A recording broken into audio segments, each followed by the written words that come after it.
오늘을 사는 이유, 오스기니스. 결론, 생명을 선택하라.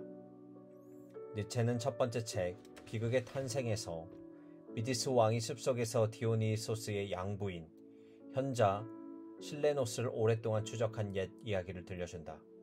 왕은 마침내 그를 잡은 후 무엇이 인간에게 가장 좋고 가장 중요한가라고 물었다. 그 반신반의는 처음에는 입을 다물고 있다가 왕의 강요에 마침내 껄껄 웃으며 말문을 열었다. 아, 가련한 하루살이 종족이여, 우영과 불행의 아들이여, 듣지 않는 것이 너희에게 좋을 텐데 어째서 나로 하여금 말하기를 강요하는가? 너희에게 가장 좋은 것은 너희가 영원히 붙잡을 수 없는 것이다. 바로 태어나지 않는 것, 존재하지 않는 것, 무가 되는 것이다. 그러나 너희에게 두 번째로 좋은 것은 빨리 죽는 것이다. 니체는 소포클레스의 마지막 희곡, 콜로노스의 오디우푸스에 나오는 합창을 반복하고 있었다.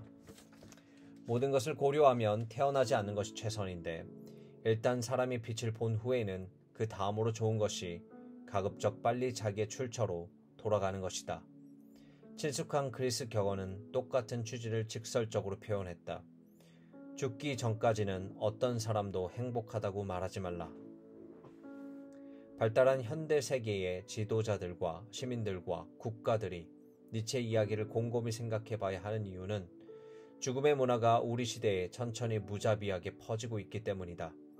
비디오 게임 속의 죽음, 랩 뮤직 속의 죽음, 액션 영화 속의 죽음, 무기거래, 살인, 대학살, 킬링필드, 테러리즘, 낙태, 자살, 안락사, 드론 공격, 장거리 미사일 보복, 로봇 AI 전사, 가속화되는 우주에서의 군비 확장 경제 등 잔인한 무기와 죽음의 그림자가 지구에 만연하다. 현대 세계는 죽음의 천사에게 손짓해서 그 두개골과 뼈를 생활 방식의 중심에 확고하게 놓아두기를 선택한 것이 분명하다. 그처럼 거대한 어둠이 우리를 노려보고 있는 만큼 오늘날 카르페 디엠의 이상을 위해 분투하는 이들의 이타심과 빛나는 자선의 눈에 띌 가능성은 별로 없다.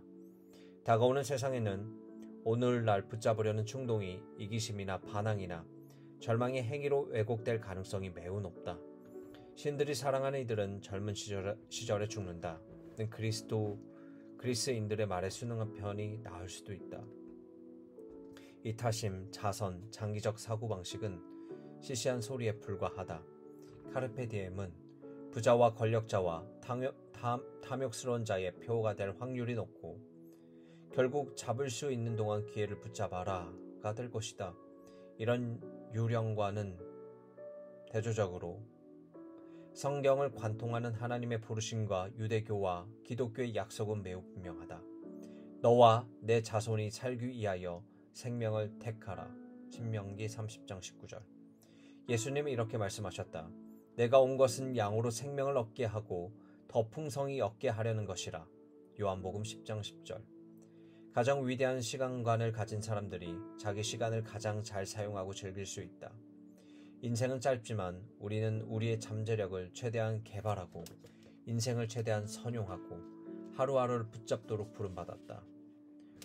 우리가 시간과 역사를 바라보는 성경의 관점을 따른다면 인생은 의미를 제공하고 그 의미심장함이 인생의 짧음을 훨씬 능가하는 전망을 열어준다.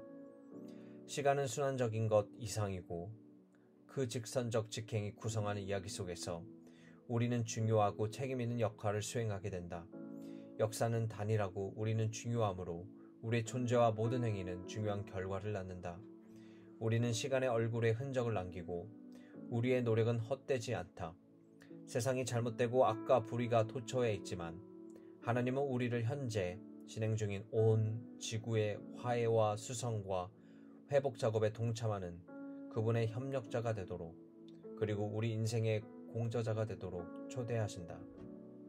그래서 우리가 인간사에서 자유와 정의를 위해 분투할 때는 우리 자신뿐 아니라 이웃도 돌보는 셈이다. 우리가 행하는 일이 장차 임할 것의 징표가 될 것처럼 장차 임할 것에 대한 소망은 현재 우리가 행하는 일에 힘을 실어준다. 우리가 작은 인생들을 미완성시킬 수 있고 우리의 장대한 비전도 이뤄지지 않을 수 있으며 우리의 최선의 행위도 하찮아 보일 수 있다. 그러나 한낮에 꿈꾸는 믿음의 사람들에게는 그 행위는 항상 역사의 지평 넘어 그 위대한 날, 곧 온갖 형태로 되풀이되는 인간의 도성에 광범위한 폐허가 하나님의 도성의 찬란함의 빛을 잃게 될 그날까지 바라보는 것이다. 그때까지는 오늘을 붙잡자. 이날뿐 아니라 하루하루를 확신과 소망을 품고 온전히 붙잡자. 그러나 자화자찬하며 과시하는 초소형 신들처럼 굴지는 말자. 하나님 앞에서 걸으면서 시대의 징표를 읽으려고 애쓰면서 항상 우리 세대 하나님의 목적을 달성하려고 노력하면서 다가오는 위대한 주님의 날에 소망을 두는 모든 이들과 다 함께 일하면서 겸손히 오늘을 붙잡자. 오늘이 도래할 때에만 비로소 시간의 신비와 역사의 오랜 수수께끼가 그 참된 의미를 드러낼 것이고 역사가 이제까지 지향해온 그 목적을 보일 것이다.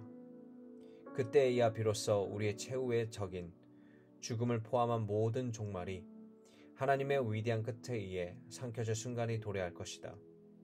그때에야 비로소 우리 각자를 향한 하나님의 완전한 목적, 우리가 몸담은 이 작은 행성을 향한 그분의 목적, 경이로운 우주 자체를 향한 그분의 목적을 우리가 알게 될 것이다. 그리고 그때에야 비로소 의미를 알고자 하는 우리의 의지와 자유를 향한 의지가 만물의 중심에 계신 단 한 분을 예배하고 사랑하고자 하는 그 더 큰 의지 속에 휩쓸릴 것이다. 그날이 오기까지 우리는 시간을 가로지르는 순례자로 날마다 두려움 없이 신실하게 걸어가되 이 길이 우리 아버지께 이르는 본향을 향한 긴 여정임을 항상 기억하며 걸어간다.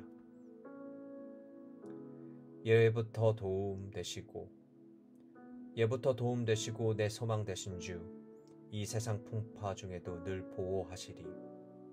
주 보좌 그늘 아래서 안전히 거하고 주님의 팔이 충분히 날 안정케 하네. 이 천지 만물 있기 전 주 먼저 계셨고 온 세상 만물 변해도 주 변함없도다. 주 앞에 천년만년이 한날과 같으니 이 세상 모든 일들이 다 잠시뿐이라. 세월이 흘러가듯이 인생은 떠나니 이 인생 100년 살아도 꿈결과 같도다. 예부터 도움 되시고 내 소망 되신 주, 일평생 지나갈 동안 늘 보호하소서.